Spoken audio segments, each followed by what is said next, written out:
신고 현장에 경찰이 도착합니다. 이곳은 1978년 도쿄도 아다치구 구립의 나카가와 초등학교 정문 앞이었어요.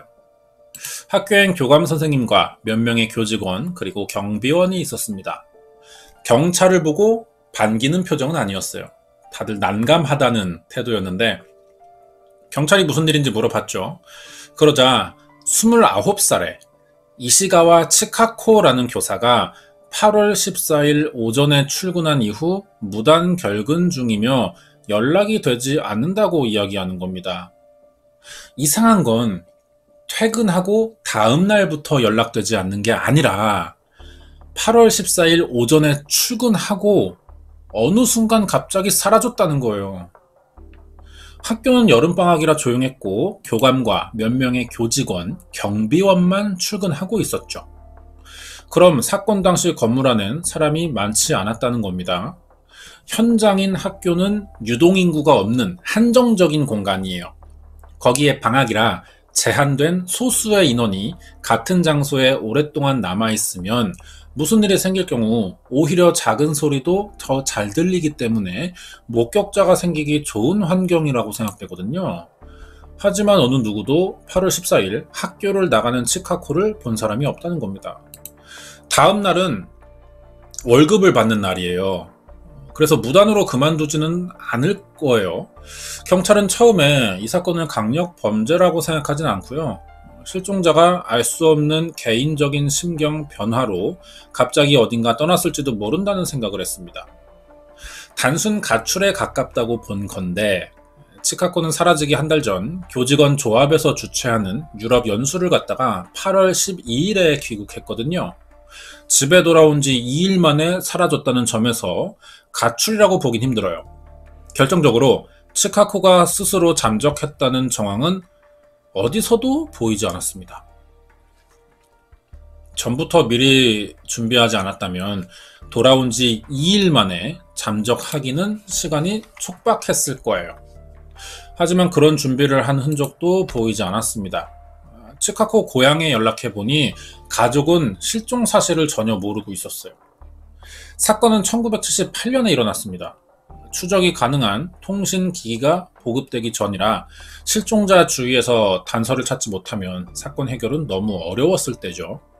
어느 순간 갑자기 감쪽같이 사라진 겁니다. 사건은 이렇게 수사를 전혀 진행해보지 못한 채 미제로 남았어요. 사건이 잊혀집니다. 그러다 갑자기 사람들이 이 사건에 관심을 갖기 시작했거든요. 그것도 우리나라에서 일어난 대형 사건 때문이었습니다. 1987년에 대한항공 여객기가 공중폭파되면서 115명의 승객과 승무원 전원이 사망하는 칼기 테러 사건이 있었어요. 이 용의자가 검거된 겁니다.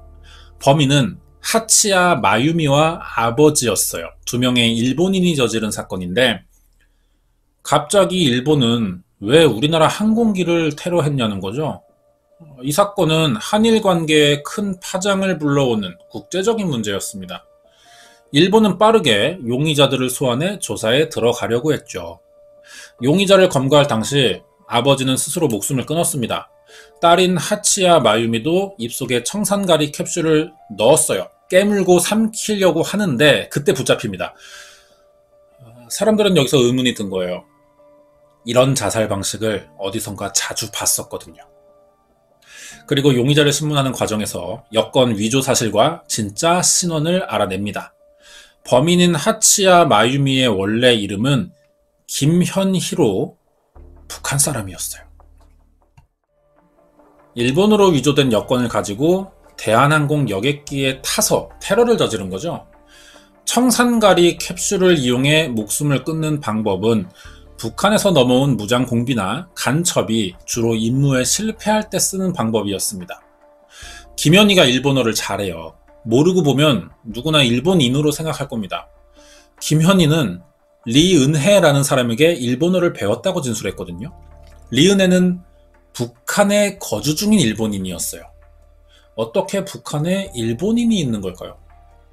1970년에서 80년대 사이 일본에선 알 수 없는 실종과 납치 사건이 자주 일어났는데 피해자들이 항상 갑자기 사라졌다는 겁니다.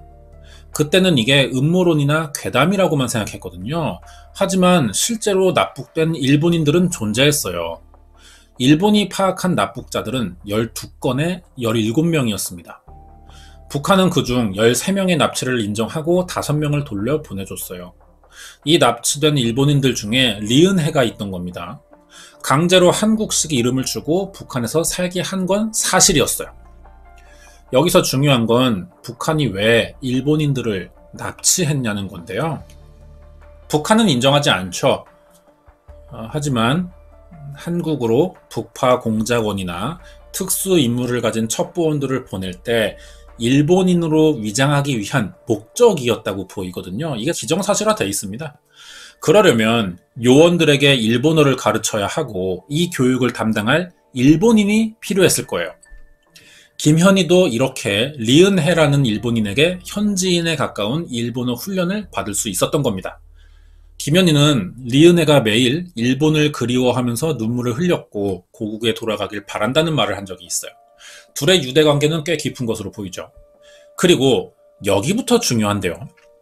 일본에 납북된 일본인을 위한 민간단체인 특정실종자 문제조사회가 한국의 대한항공기 테러 사건으로 드러난 리은해의 정체를 조사해보니 실종된 여교사 이시가와 치카코와 닮았다고 주장하는 겁니다.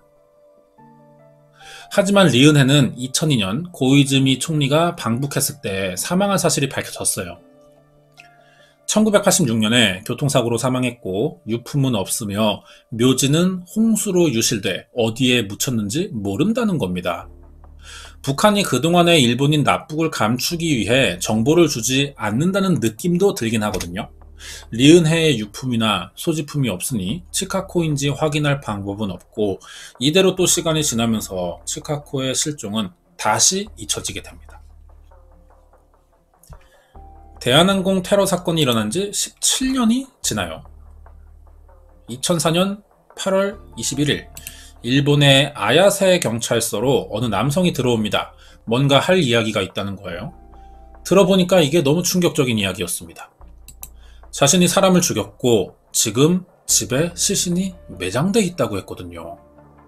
마치 남의 이야기를 하듯이 굉장히 차분한 태도였습니다. 경찰은 이 남성을 체포했고 신원을 확인했죠. 자수한 남성은 68세의 와다 시냐였습니다.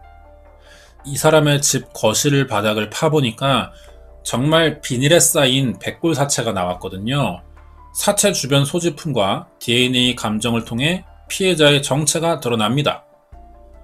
이 사람은 26년 전에 사라진 이시가와 치카코였어요. 그러면 와다 시냐와 치카코는 무슨 사이였고 어떤 일로 사건을 벌였냐는 거죠.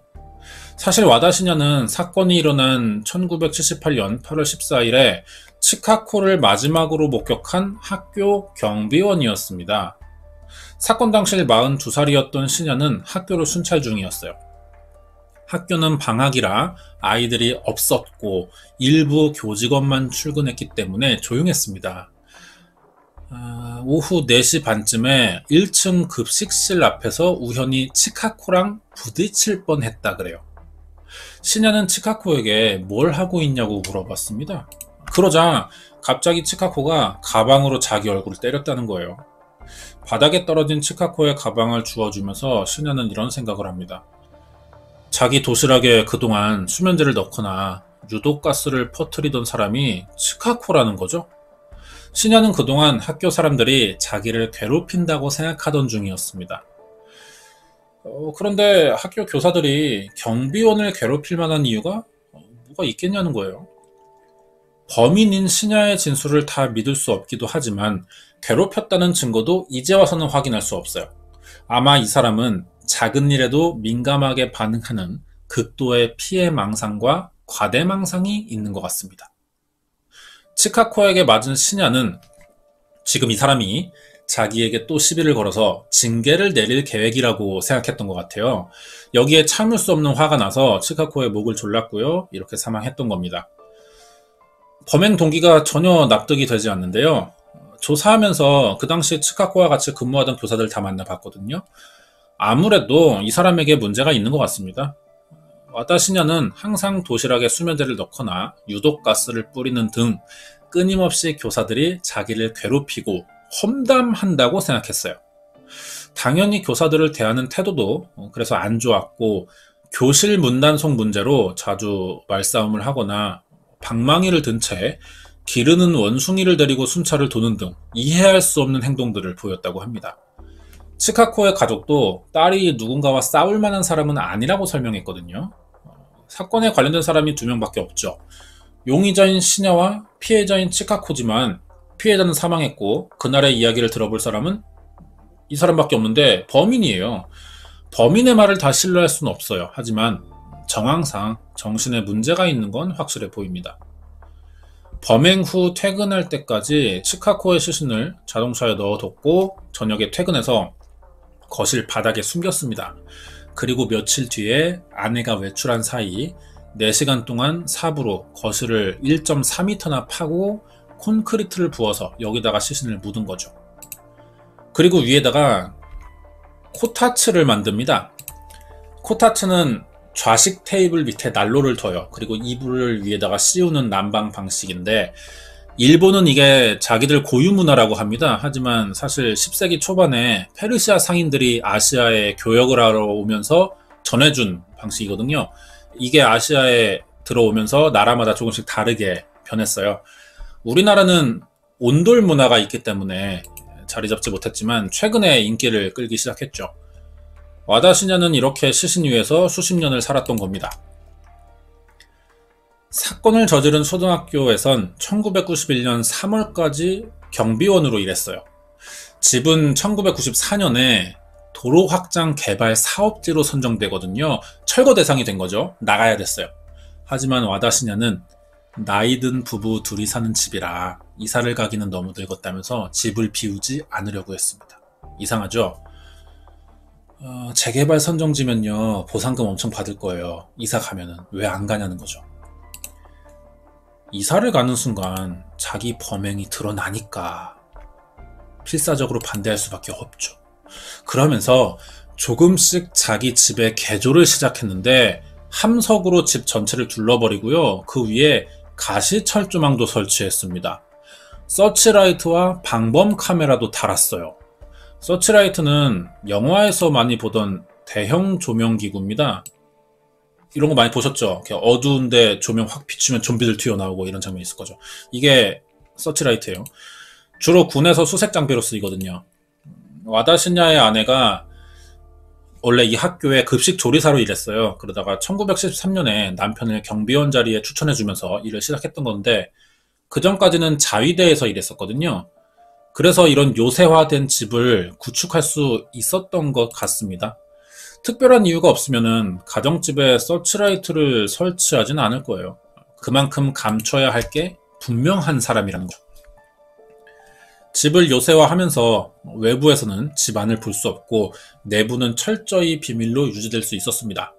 이웃들의 증언에서도 평소 성격을 알아볼 수 있는데요. 대화가 전혀 없었다는 거예요. 주변 사람들이 잘 몰라요, 이 사람에 대해서. 집 주위에 아이들이 놀고 있으면은 항상 크게 소리 질러서 내쫓았다고 합니다. 택배가 와도 대문 밖에 나와서 받았고, 집의 쓰레기를 항상 남편이 버렸어요. 아내가 버린 적이 없다는 겁니다. 혹시 아내가 밖에 나갔다가 누군가와 대화라도 하면은 자기가 노출될 수도 있으니까 철저하게 단속했던 거죠. 사람들은 아내가 있다는 사실을 모를 정도로 폐쇄적인 생활을 했어요. 2004년이 되자 더 이상은 이 퇴거 명령을 버틸 수 없었습니다. 집을 비워야 되는 거예요. 강제 철거가 시작되니까. 그래서 자수한 겁니다. 할 수 있는 최선의 선택이죠. 스스로도 이 사건을 저지른 양심의 가책보다는 집을 비워야 해서 어쩔 수 없이 자수한다고 진술했습니다. 와다시냐는 제 발로 경찰서를 찾아가서 사실을 말했지만 이 사건은 공소시효가 지나 있었습니다. 이 당시 공소시효는 15년이었어요. 자수한 시점은 26년이 지난 뒤죠.